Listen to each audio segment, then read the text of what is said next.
It says setting up your meeting for Facebook Live. You're on because I see it on our end.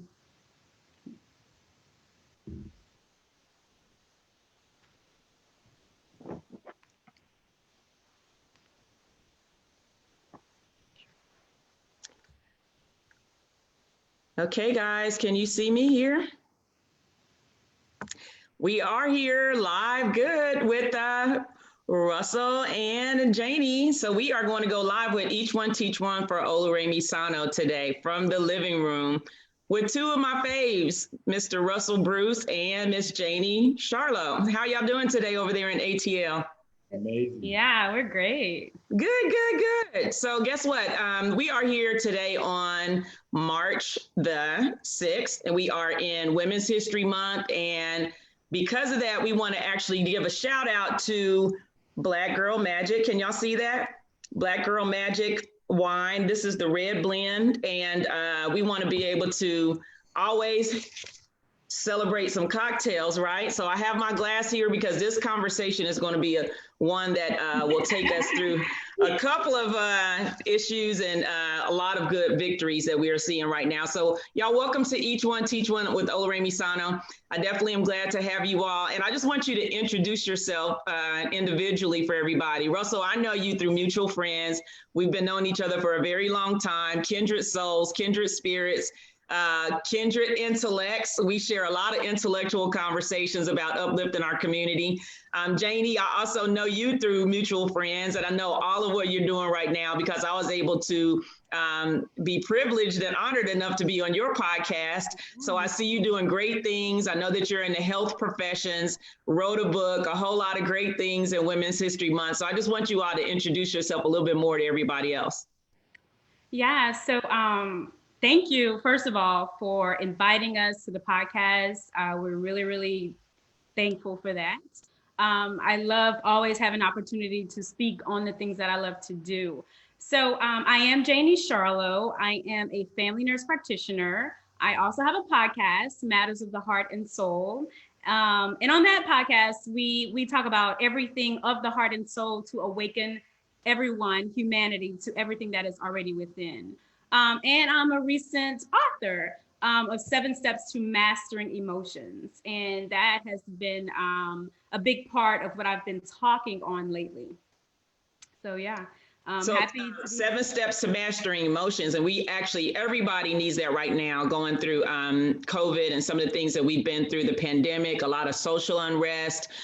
We've had people that have lost a lot of jobs. And in Women's History Month right now, we have to recognize that there's 2.5 million women that have just become jobless, mostly because they've had to look for childcare or be home with their children during this pandemic. So we have a lot to talk about in regard to managing emotions and all that. But you're also a mom, right? I am a mom. I am a mother. We both have kids, so we have 3 between us.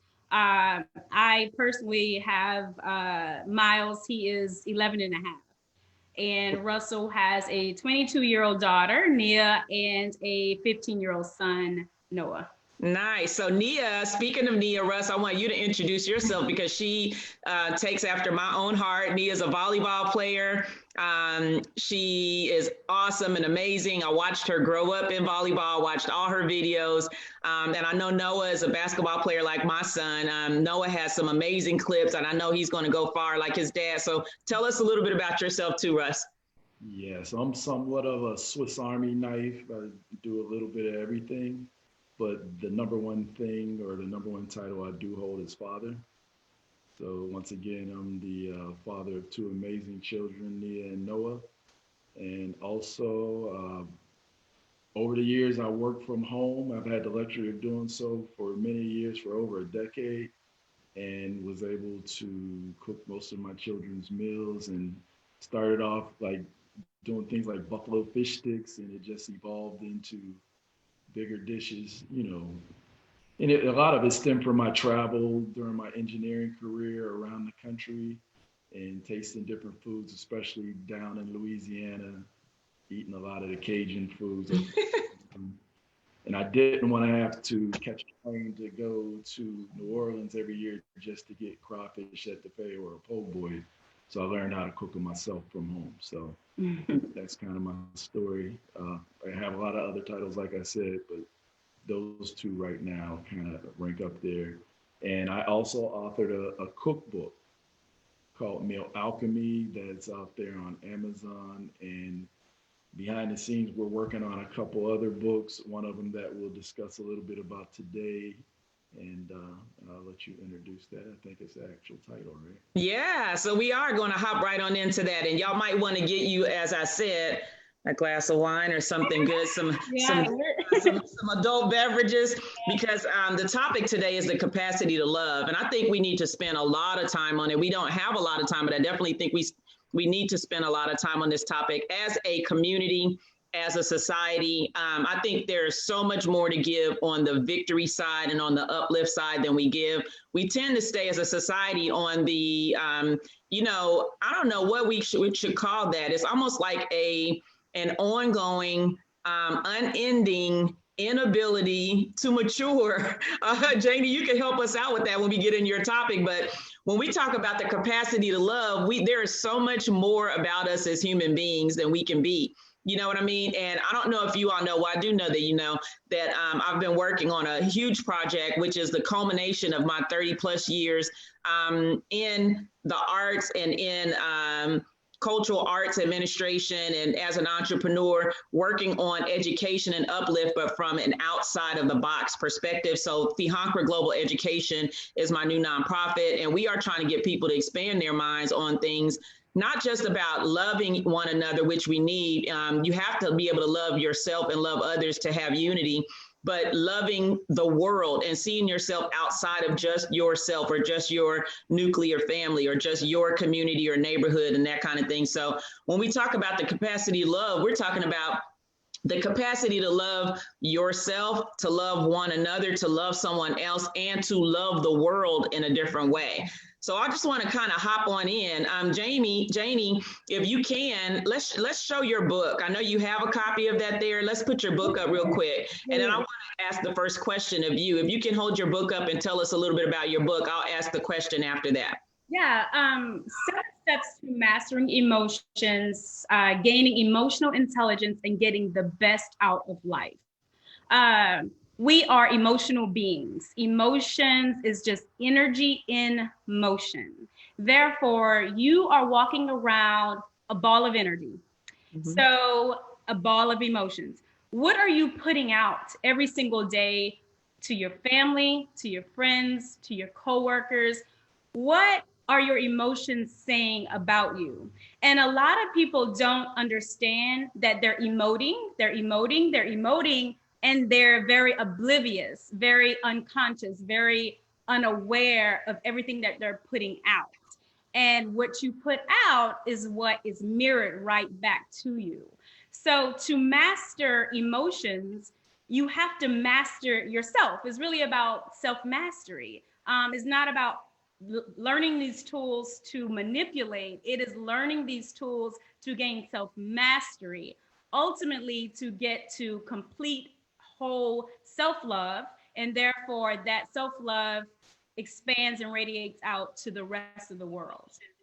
And so it's very important to heal everything that's hidden from childhood, from past relationships, so that you could get to that love that's there, that's deep down, in there, in the core, and you have to just pull back layers in order to get there.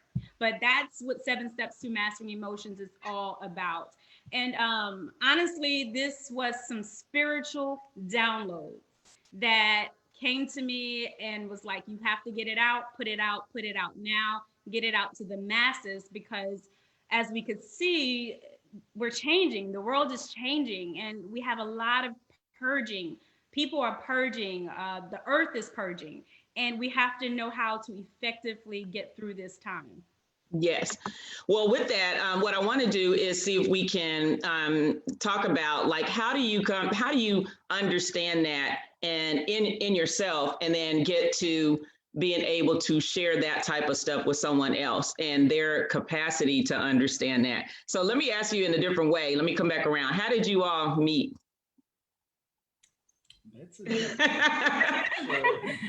How did you all meet? And then, because you have to be able to, two people have to be able to understand that type of stuff together to be able to have a continuous loving relationship. So how did you all meet? Okay, Russell said he'll answer that.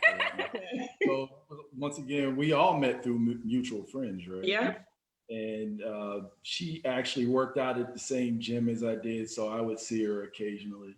We were always, I think, in passing of each other, and we've actually never thought anything about it. Yeah, we've gone to events and sat across the table from each other and said nothing no more than hello. Yeah. And, oh, that's who you are. And then years later, we're here. And basically we kind of got closer connected in a business partnership. Yeah. I guess you could say. Yeah, so I was very much in a place of divine relationships, purposeful relationships. That was all I wanted to attract to myself. Mm-hmm. And I had started my weight management clinic. And in that, I wanted to provide my patients with someone that I could refer them to do their meal preps. And Russell was, from his postings, from the food, I could tell that he was very much in touch with what he was doing. And that was the type of energy I wanted to be a part of. Yes. And that was the type of energy I wanted my business to be founded on. Someone that was very much passionate about what they did. And so I reached out to Russell to just see how could we partner. How could he provide meal preps to my clients? And then it just was a conversation that went on and on and on and on. Because Russ can talk, let me tell you. I know he'll say the same thing about me. and it's never ended. The thing is, like when I was younger, my godmother used to tell my mom, I think something wrong with that boy because I didn't say much, right? I always knew I was different. So it's like I'd sit around people like, why do they think like that? But as you get older and you really start understanding the world and life and you have something to say, and it's like at that point you could talk nonstop. And no doubt. What I'm talking about. It's like you could sit and talk around the clock without eating or whatever, and that spiritual energy you feed off of it, right? Yeah. But it was kind of ironic the way that she introduced her business to me. And the way she presented it, just the way she said it, she was looking for divine relationships. Like she's not just looking for somebody that cooks. She's looking at the total package.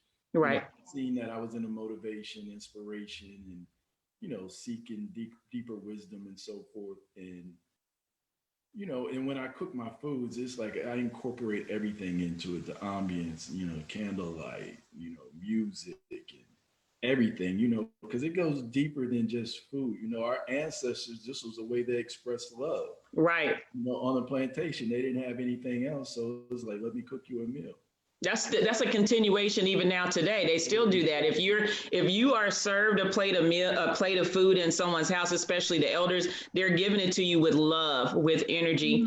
And so I wanted to pick up on something that Janie said, which I think is really important. Let me just say this. The energy that we put out is the energy that we receive.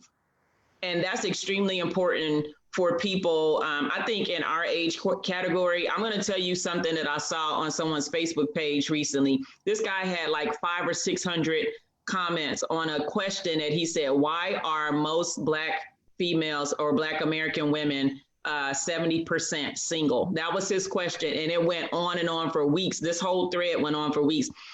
I didn't even jump on there because I don't have that kind of time. But the point was, I think the question should be, what kind of energy, what type of energy or energies are Black women looking for in regard to love? And I think that what Janie was just saying is something that's extremely important, because she said, I was looking for an energy that was, and she knew already what she wanted to incorporate in her life. She knew that what she wanted to incorporate in her business goals were already defined. She was already working in her field. And I think that's is extremely important, because we do have the power to choose. We have the power to choose, but we also, combined with what Megan Good and her husband are talking about in The Wait, we also have the power to not choose and to just sit and understand yourself and your energy while you're waiting to, for that energy to come, or while you find, doing things on your own purpose until you actually meet somebody who kind of makes that collaboration, come together for you. So that's extremely important, because I don't think that the comments and the conversations that people are having around relationships and coming together and how people meet, I don't think those conversations are around mutual energies. I think and I was very, even when we met, it was a magnetic draw. And I also really want to make that clear too. It was not typical. It was not a typical meeting. It was an alignment. When I tell you it was an alignment, because I had already put out intentions on what I wanted, and I just allowed the universe to show me. Right. And even when it kept coming, when all the confirmations were coming, I was still like, wait, no, I need another confirmation. I need another confirmation. But it kept coming. And so once that happened, I was able to surrender to him, right? But it was a magnetic draw. And I was very clear with him on, once we crossed the business line and got more personal, on exactly where I was. I was not, I've been married twice. I was not looking just to date around, not looking to just hang out. I'm on a mission. I don't have a lot of time to waste. We don't. We're all here to carry out our mission. Right. And he was able to meet me at that level as well. So let me ask you a question, Russell, and I'm going to tell you from some real live responses that I've heard from men. This is on the capacity to love too. When people try to predefine a situation or, look into or read into, I hear a lot of things about women like, oh, that must be why she's single, or, oh, you know what I mean? She must be crazy. I mean, I don't think Janie is crazy. She wasn't crazy during the time where I knew her, I knew you all were not together. When you all got together and you actually put it on Facebook, I was so excited. And I think myself and a lot of other people were cheering y'all on from the side, but I knew you two separately, and we weren't thinking something is wrong with her because she's single. People say that not only about me, they say it to me. I've had men that say, oh, it must be such and such. No, if you're waiting and you're working on purpose and you have a lot of other things going on, like being a mom, I'm a mom. She's a mom, we have a lot going on, and we also have goals.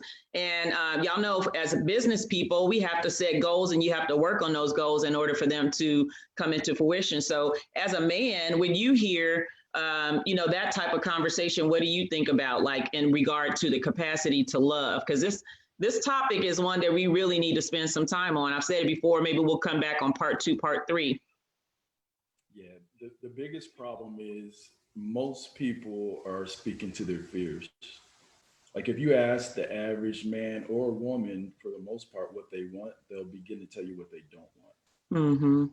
You know what I mean? So it's like Google. If I went on Google and say you're a person that say you hate hockey, and you go, no more hockey, guess what you get? You get a whole bunch of hockey links that pop up.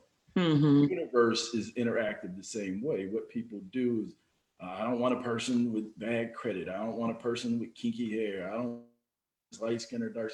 We talk about all the things that really don't matter at the end of the day, right?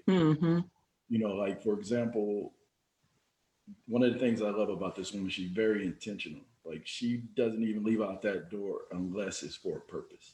And that's so true. And it's like, she doesn't wander aimlessly. She doesn't waste. What she gets out of 24 hours in a day has thoroughly impacted me, and people around me can see, they're like, why is he doing all these things or whatever? It's like, here's a woman that sat down and pulled out a pencil and paper one day and said, what's your goals? Wow. That's good, Janie. Whoa.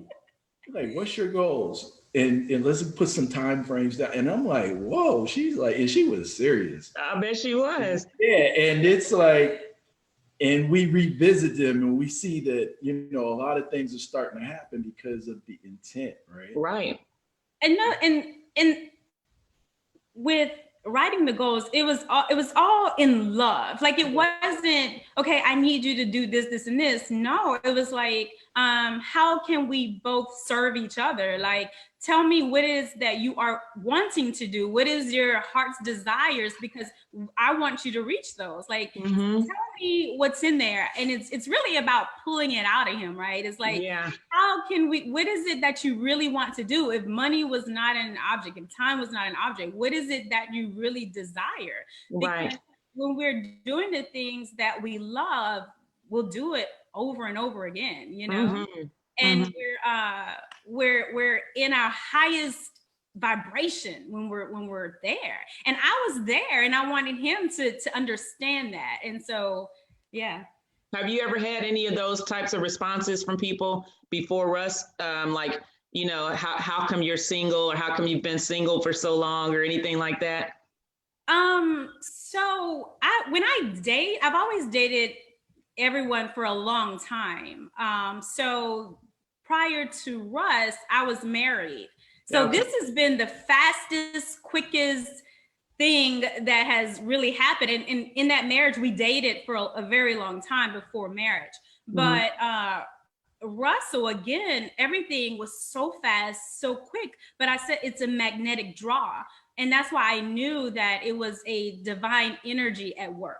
Yeah. And to sum it up and make it simple, it's like, and going back to your original question, like as far as how would a man perceive some of those questions that are being asked, it's like with her, it was like we introduced our souls to each other. Yes. You know what I mean? It's like she's very pleasant on the eyes, and I guarantee you 9 out of 10 people would peg her totally wrong. And after I sat down and had the first, say, in-depth conversation with her, it was a business conversation, but it spun off into different things. And I could feel her energy and her spirit. And she's very soulful and empathetic. And, you know, and once again, she's very pleasant on the eyes. That's the least impressive thing about her. That's where most people stop, though. You know that, right? Stop on the surface. It is, because we live in this 3D reality and everybody's so physical. And it's like, they're looking at all the aesthetics to the point where now people have fake aesthetics. So it's like, you know, not only are you're getting a representative, you're getting a representative of the representative. And not only that, it's becoming normative. It's becoming normative. Because people accept it and they just roll with that whole thing. There are industries built around it, like Black women's hair. You know, we have a whole nother spinoff conversation with stuff like that. You know, the amount of money that other communities make on us and our outer look, you know. Well, because we're thoroughly taken advantage of, because it's like, you know, our culture was destroyed, and, you know, now not only is the American culture has been destroyed, the language has been destroyed, and between male and female relationships, the lines have been blurred, you know. Yeah. There was a time when women didn't work, women had to put up with a lot of shiggity from men. They no longer have to. So now, you know, like Miles Monroe, there's a great video on YouTube called How to Be a Better Man. And he goes into detail talking about how, you know, back, say, in the 20s, 30s, 40s, it was easy to be a man because the roles were defined. I go out, I make the money, and I go out and bring the bread home, and she cooks it, she cleans, you know, she gives me sex, she takes care of the kids, and I just go back out and we repeat. That, you know, not even saying that was love, that's what the cultural norm was. But, you know, now that women are working, they've come into power, women dominate the workplace. There's more women today in the workplace than men. So it's like, you know, like he said, is like, you know, you're going to bring home the bacon when she owns the company that makes the bacon, you know, and she has her own home and she has her own car, and, you know, women have everything. So now you have to love them. Well, then and also that does not need to be a, what do you call it? A net negative. It's not a net negative if someone has their own everything. But the other thing, here's the kicker. I was having a conversation with someone and I was saying that, you know, there has been, the tables have turned, and then people have individually started to define what that looks like in regard to like women going this way and men going this way and people staying so individualized. But I like something that Janie said, in that she was saying that she wanted to, the writing of the goals was to be able to pull it out, but also for mature people, you should want to share those things with each other. You should want to be intentional with your goals and with what you're doing. And, you should be able to experience, to me, compatibility on those types of things, not necessarily she has the this and she has the that. And, now I'm lessening myself because somebody else has this and that going on. But how do you share those types of things without someone feeling like they're less than? Because somebody might be sharper on that, and it might be helpful, like you said, to go through some conversation and some exercise around goals and let the other person hear what you're about. You really have to be comfortable with yourself. Yeah. The thing is, it's like it has to go from an I, me thing to a we, us thing. Mm-hmm. And it's like we're not in competition with each other, and I think in society, through religion and all kind of other things, it's like everything has been so contaminated to the point where, I personally feel that even the religion is a male chauvinistic religion. It is most of the time. It's communicated that way. Yeah, it blames faults on women, and it's like, oh, she's a help me, and it puts her in this subservient position where there would not be a man without a woman. Right. We talk about, say, genetics. You can get the lighter from the darker, but you can't get the lighter or you can't get the darker from the lighter, vice versa. Well, you can get a male from a female, but you can't get a female from a male. True that. Women is the most dominant species on this planet, and God has selected them to bring all of us forth from an etheric realm into this physical realm.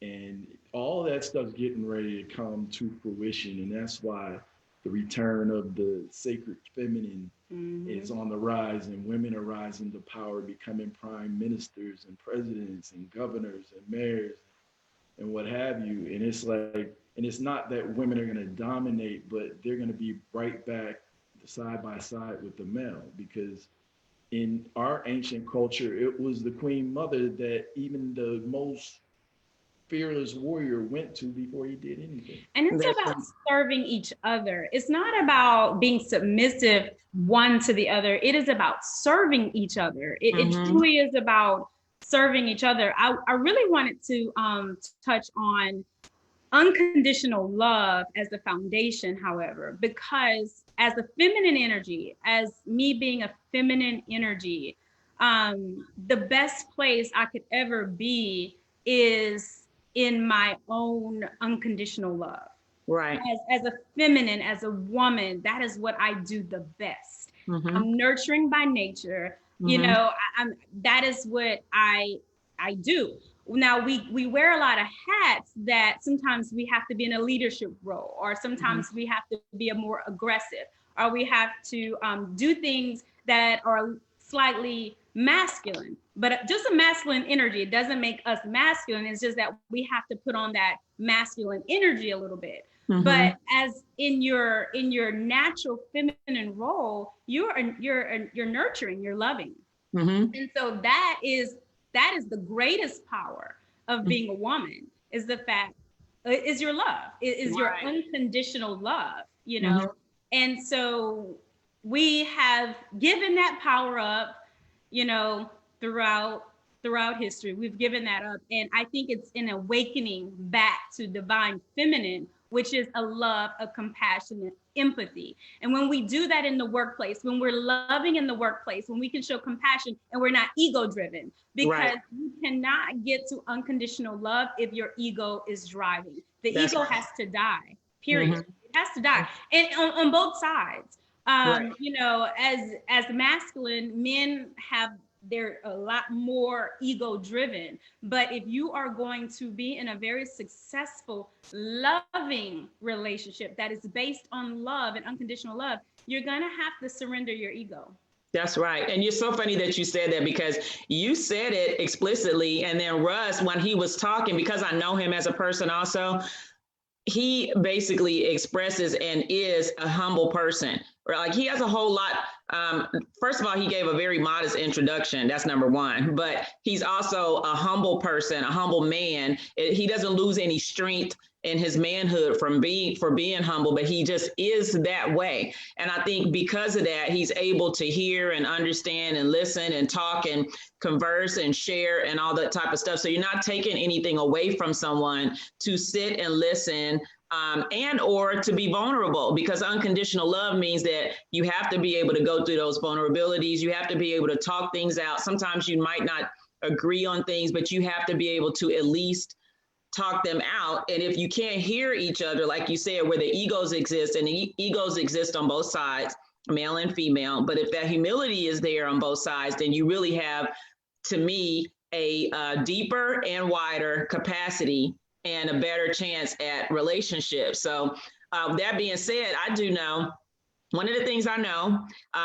is, I know Russell, I have a privilege, and I don't know if it was an honor, maybe it's an honor for the friendship that we have, for him to be able to talk through a prior relationship. And I think, and I'm going to tell you something, energy is so real, because when you have angst on a regular basis and you can't, it chips away from energy. It chips away from you being able to be productive. It chips away from you being able to do things like implement a business. It chips away from you being able to express yourself personally in things like what he does with cooking. And I want you to talk a little bit about that, like with your cooking, because I was able to hear some of the things that he experienced as a person just through friendship, and knowing how, that kind of took away from parenting. It took away from ideas being able to be implemented. It took away from just being able to be personally at your best. And, I'm a business trainer, I'm a business mentor, and a business leader. And so I like to hear what Janie said a little while ago is extremely important. I asked one of my mentees, she's a young lady, she has children, she recently got married. I asked her one time, maybe about 7 to 8 years ago when I first met her, if she could do anything and money was not an object, what would you do? I said, what are your dreams? And you know what she said? I don't have any. Yeah. That was so powerful. And on the negative side, I was like, OMG, internally. And she meant it, because she had worked so much. She was a single mom. She didn't have the capacity to open up to much, because her regular MO was going to work and trudging and struggling and trying to do these things on her own. But I know Russell, number one, I know him consistently over time. I know that he's a hard worker. I know that he's a great dad. I know he goes to all his kids' sporting events, and that he wanted something greater. And I could see that and hear that. So Russell, can you talk about that? Because now you express that so well, but you also have somebody who understands the capacity. So it makes it even greater for you to be able to share like your food and your recipes and your pairings, and he got an IG going that people love to see all his food and recipes. So talk about that, from like having somebody, and then what that can do for you on the positive side. Yeah, so, and it's really kind of strange. Like I didn't go to culinary arts school, and I can't really say that it was some passion that I had.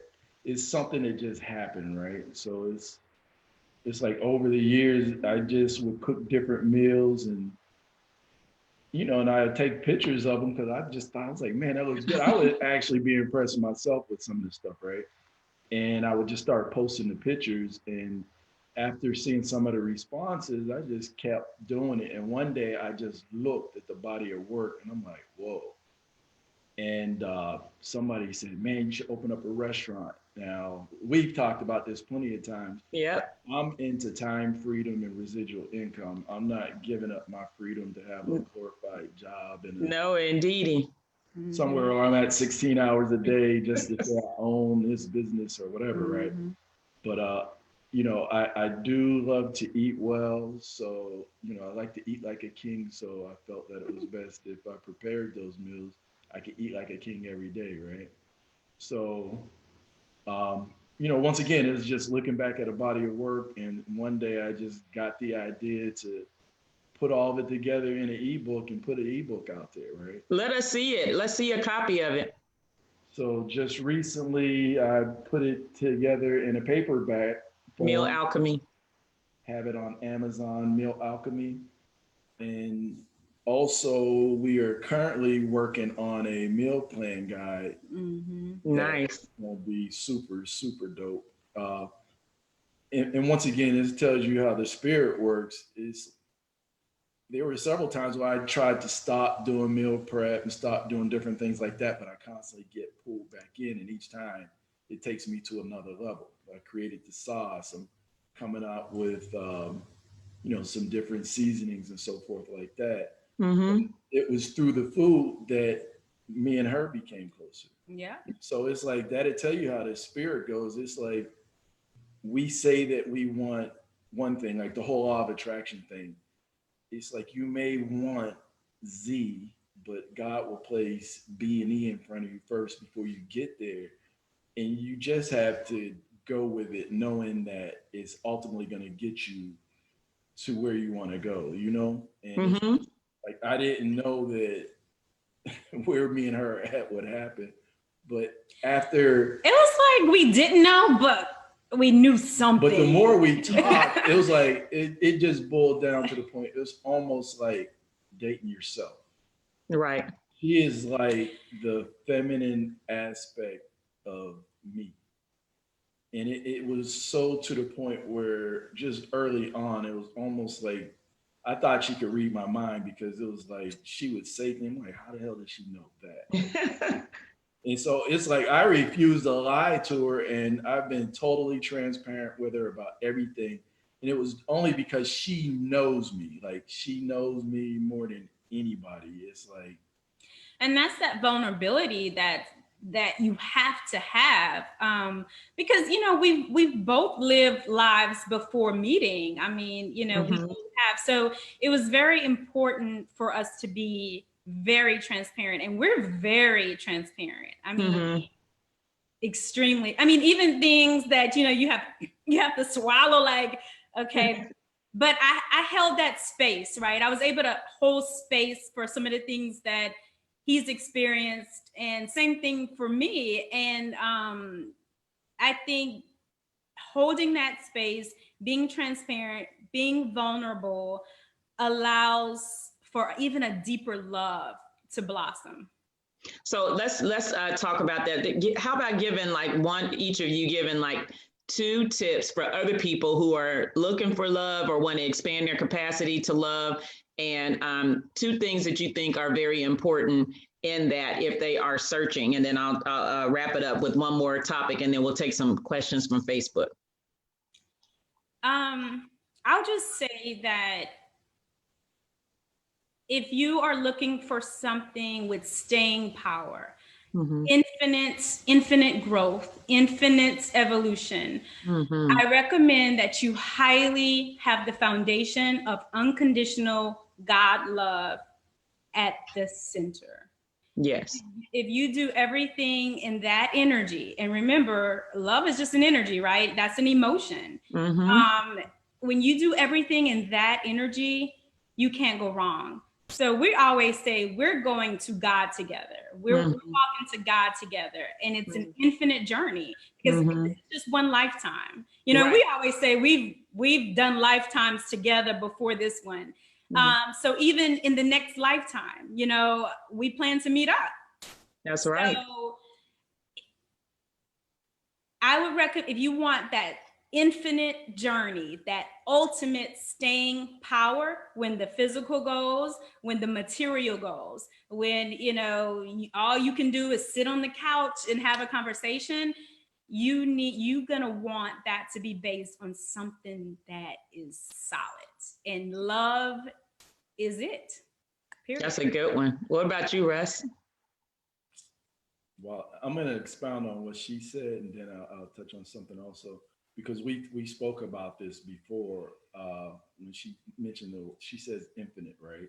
Mm-hmm. People have short-term goals, long-term goals, with life and relationships. But in relationships, for example, people may have goals, say, okay, we're going to get married, we're going to have children, we're going to buy a house, we're going to put them in private school, we're going to two people who are go-getters that have, adequate careers or whatever, they can accomplish that stuff in 3 to 5 years or whatever. And it's like, then they get bored with each other because it was about all these other material things. Right. You know what I mean? So one day we were talking, I was like, but you have to have infinite goals.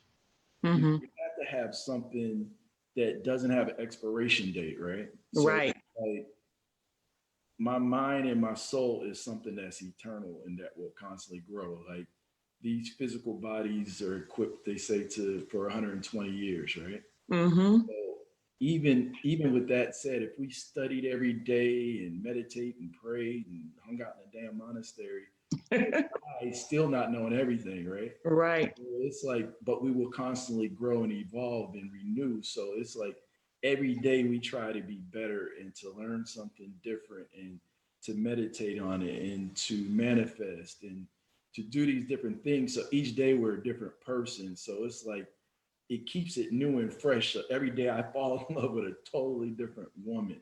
And she That's important. different man because I'm growing. I'm not the same person I was when she met me a year ago or, Right. or 2 years ago. So it's like because I'm constantly evolving.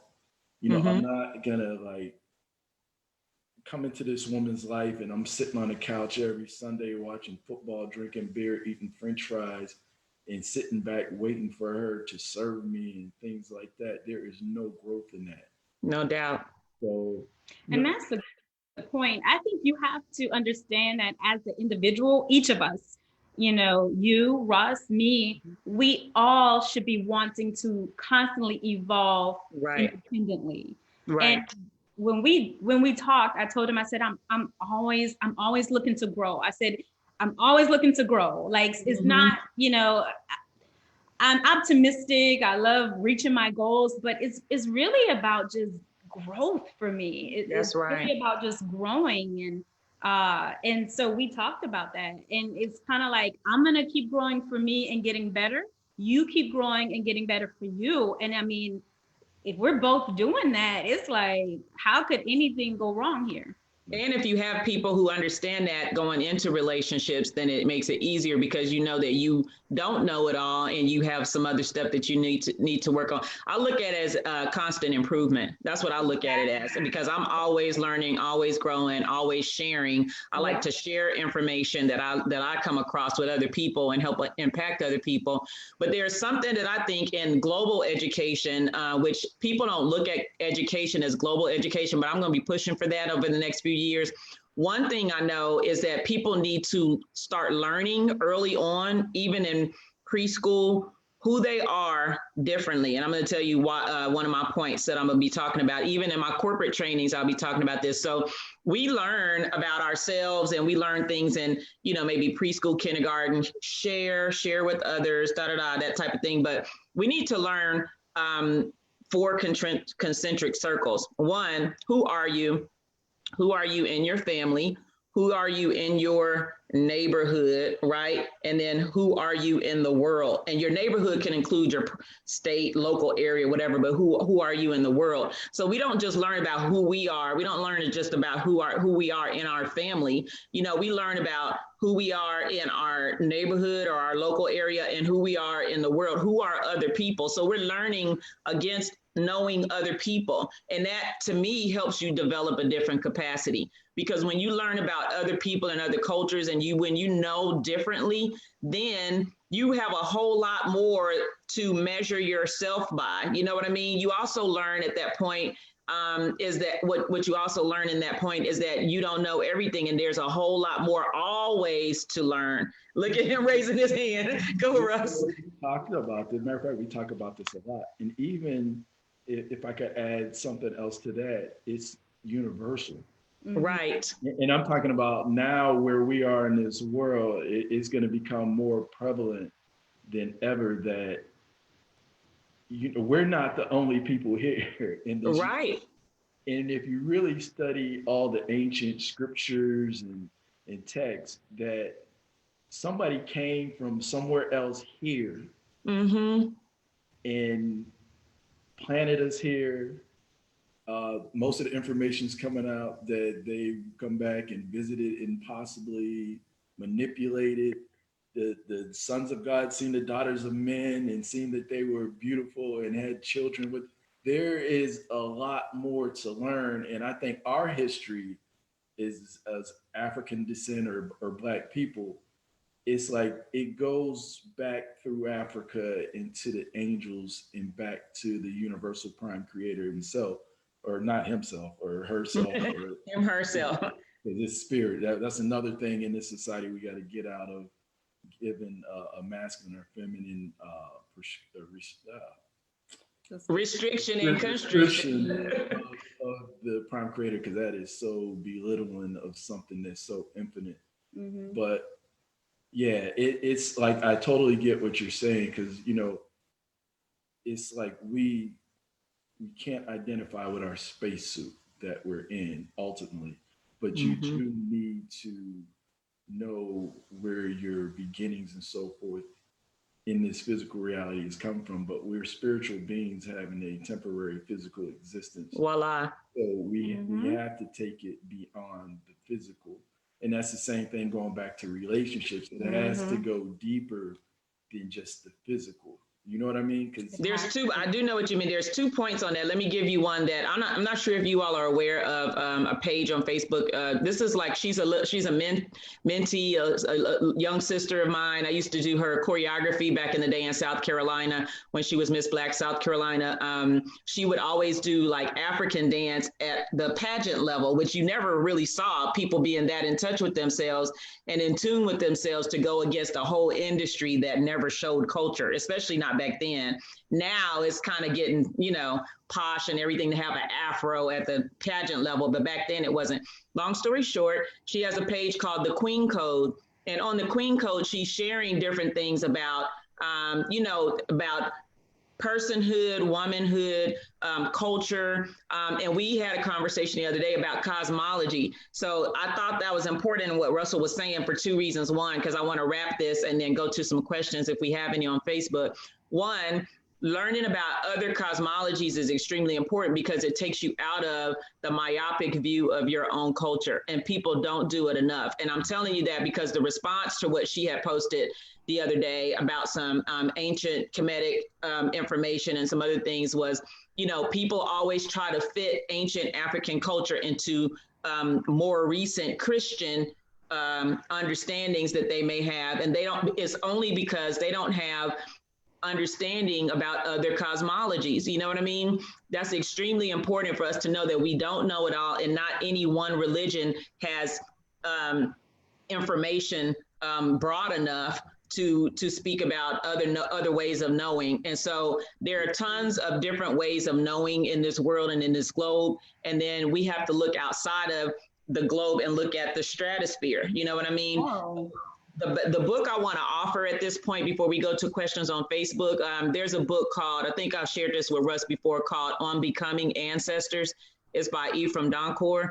And what the context of that book is, I read it a long time ago when I was in graduate school, but the context of it is that while we're here on earth, like what you said, we're all spiritual beings having human experiences. While we're here on earth, we should be behaving as if we want people to revere us in the ancestor world.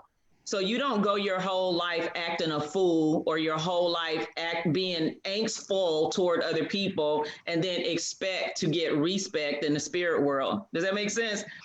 Oh, and in the spirit world, it's a oneness. And so we have to look beyond, like you said, it's an evolution, right? So when you grow up as a child, you're in your own home, then you may venture out in your city, then you may move out of state, and then you start to visit other countries. But when you start to visit other cultures and you really start to meet other people, you realize that it's a oneness. Right. We're all the same one spirit, the same person. We all have the same issues. And I think if we could look at each other, and when I see someone, I can see myself in them, then I'm better apt to help that person and show them love versus looking at the separation and the differences, because we are more alike than we are different. And, that's so important. And it's a oneness. And I think if we shift it, if we start to say, how are we one versus how are we different, we're going to see a whole change completely. That I think with humility.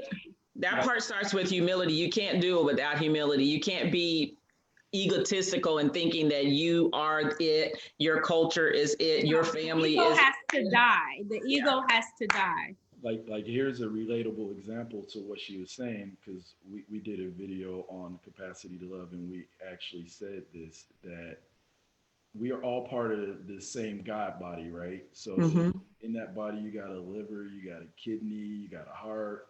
You know, what if the heart fails, the whole body fails? So the kidney, right. Oh, that's not my problem.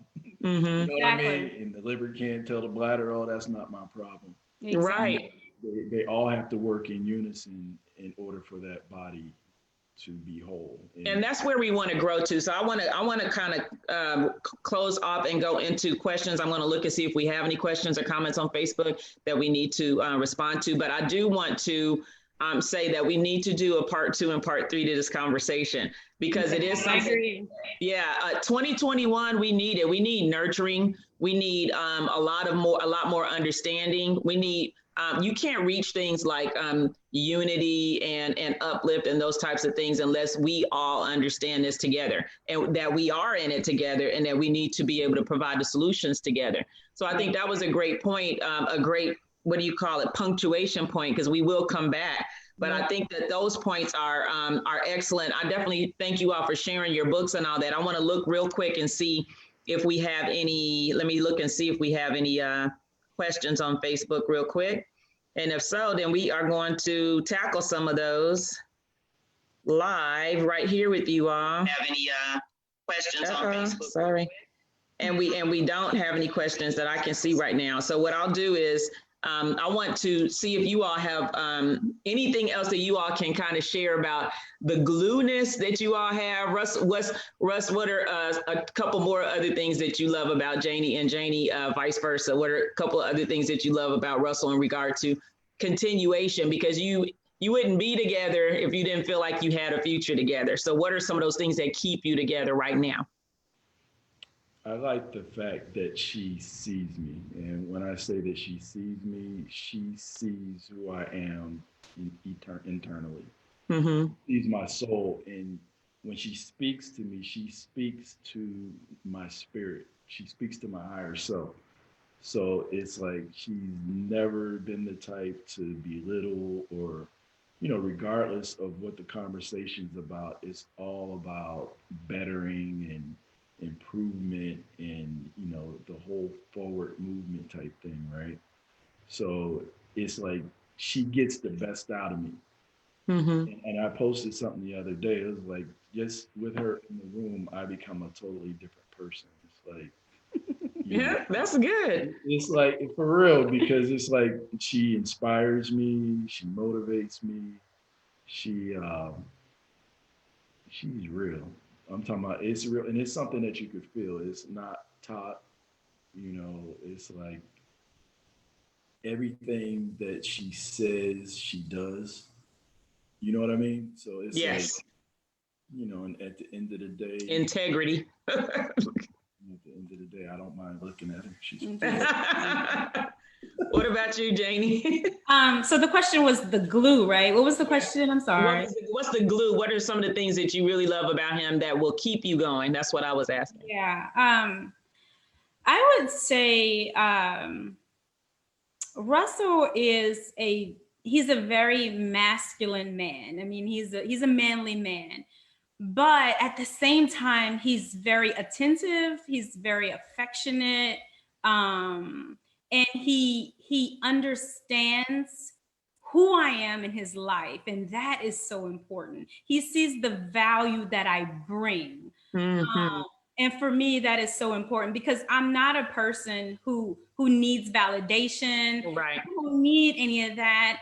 I mean, when we first met, I said, listen, anything I could do to help you, I'm here to help you. And even if that's all it is, at least I've helped you in some kind of way. And that's who I am personally. Right. And so he gets the value of what I bring in his life. And that is so important for me. And because he's in his complete masculine, I'm in my complete feminine. Mm-hmm. And we really balance each other. And that is so important. And it works in the home. It works with our children. It works with our parenting. And that's really, really important.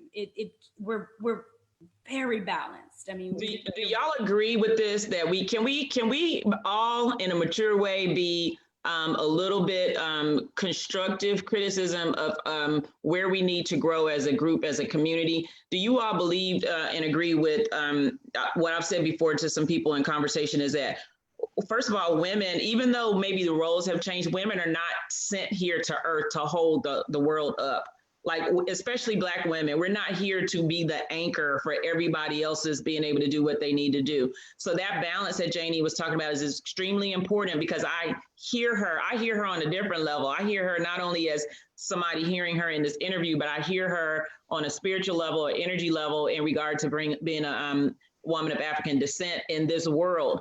And I think that in our community, we need to get better at the stuff that we're talking about, because we need to have a more balanced approach to relationships. That's all most of the Black women that I know want, even those who are very accomplished. And I'm around a lot of very accomplished Black women because I'm an accomplished Black woman. That's who I attract. That's who I'm around. But they're not single for a reason. They're not sitting around being single. If you see me, you see 1,000 people like me, and none of them are hurting for anything. I'm telling you. So it's and I think it's like, you have, like, as I think he mentioned it somewhere, we have to really know where our power lies. So Russell is a man. He's physically stronger than me. I mean, he's gonna out-strengthen me all day long times 10, right? So I know that's not where my power lies with him. I know that as a woman, there's something that I need to get in him and pull out. And so I know that in my love energy, in that compassion, is where I win as a woman. And then that allows him a soft space, right? It allows him a soft space to be vulnerable. It allows him a soft space to say, these are my pains, these are my issues, these are the things I need help with. And I do not put my accomplishments above him as a man. Right. That's not, is really irrelevant. Right. It's really irrelevant, because everything we have could be gone tomorrow. No doubt. I know he's still a man. I know I know his heart. I know his soul. I know who he is. So I would say, I really want our women, our Black women, to understand that we're so smart, we're so accomplished, we're so successful. We just need to know where the true power lies. And it's that's our punctuation point, because we need to expound on that. Next segment. So we've been equal, right? We go out in corporate and we could work like a man, we could lead like a man, we could do all those things. But what is it that we really have that man don't have, that we need to give, so that we're like, whoa, I just got to sit and be a flower and get the sun and get all this stuff brought to me, because now he's doing it. You know what I'm saying? So we have to really, really get to the core. There's a nuance in that. And that, to me, I think, let me tell you, we can pick this back up on part 2, because I think it's the give and take. The give and take actually creates the nuance. So when you find people who have the capacity to understand what you just said, then it's easy for you to give and take. And that give and take actually starts to create a trust. And that's where, to me, trust and growth and all those things, that if everybody individually understands that they need to continually grow and be open to growth, then that's where you can start building at, you know what I mean? So we need to go into that a little bit deeper, because I think people get stuck on the surface level and the myopic aspect of relationships, and we never get a chance really to talk about this stuff. People stay wrapped up into what they did at work, you know, what their expectation of as a parent is when they get home. And there's, to me, a lot of times, like what the young lady was telling me, really what it spoke to is that she never really gave herself time to come down from anything in order to be able to see some possibilities. You know what I mean? I always describe myself as somebody who is a lover of infinite possibilities, because I cannot be stopped. You can take everything away from me and I'm going to go somewhere else. Like Jay-Z said, put me anywhere on God's green earth and I'm going to triple my worth, because I can start over 1,000 times, because I know who I am internally. I know what I bring. I know the value that I have, but everybody cannot see that. And so what she was saying in that conversation, the very limited conversation that we had, is that she didn't have the capacity to see outside of anything other than her everyday rigmarole, going to work, feeding 3 children, and being the one person that did that. And so when I say, women are not here to hold the world up, we do have to find people who have that capacity, because we need to have balance. Like, women are not supposed to be 1,000% everything to everybody. You know what I mean? Nor are men. Men aren't either. We're supposed to be able, like Russ was saying earlier, there's always been an equality and more of a balance in our more ancient histories. We just don't know about that. We're not taught it. It's not our narrative. It's not in our history that we learn. And so we kind of come into this orientation, and I think we can get a lot better at it. So I just thank y'all for coming today to be with us and sharing that on Each One Teach One with Oluremi Sano, because I think everybody can learn from someone else. And I learn something new every single day. I also want to, before we wrap up, let the wider audience learn where they can find you all's books, because Janie, your topic is extremely important, but also after hitting some of those extremely important topics on emotions and what to do with them, maybe you could just come on home at the end of the day and have a nice glass of wine and some food and some vibes. And that's where Russ comes in with your meal alchemy. You know, that whole experience is a vibe, putting it together. What I love about cooking, and I think we used to share this stuff too, is it takes time to chop up vegetables. Y'all know I was vegetarian for 10 years. So even coming out of that, I still don't eat pork and beef, but coming out of that, you have to chop up your food. It takes time to chop up all those peppers and onions and garlic and ginger and all the thing. And so that whole experience is a vibe. You got your little sounds and your music in there. And so then, also the outcome is a vibe. Who you share it with is a vibe. Why you're sharing what you're sharing is a vibe. You wouldn't go through that preparation if you didn't really care for the person. It is. And then what we speak over the food before we ingest it in our bodies. No doubt. It's a whole spiritual side to that. So let's do part 2. Part 2 will go a little bit more in depth about that capacity, developing those capacities. And I think it may get us a little bit more into your book, Janie. Yeah. And then maybe part 3 is, now that we have the capacity, let's go ahead and do a live vibe, Russ. Why not do a live vibe with the food and all that kind of stuff on one of these? Let's make it happen. Yeah. All right, y'all. So definitely thank you so much. Hopefully people got something out of this, you all, Facebook land.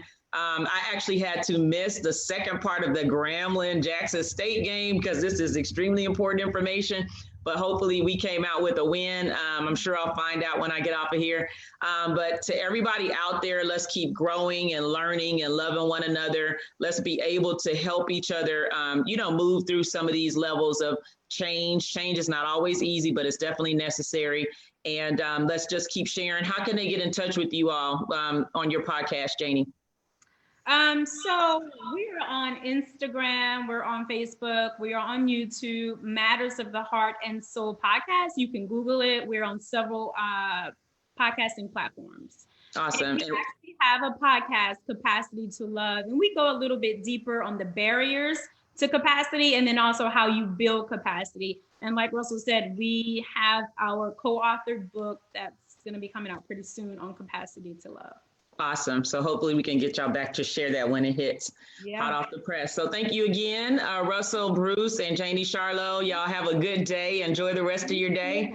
And I'm sure we'll be back for part 2. All right. Y'all take care. Bye-bye. All right. Bye-bye.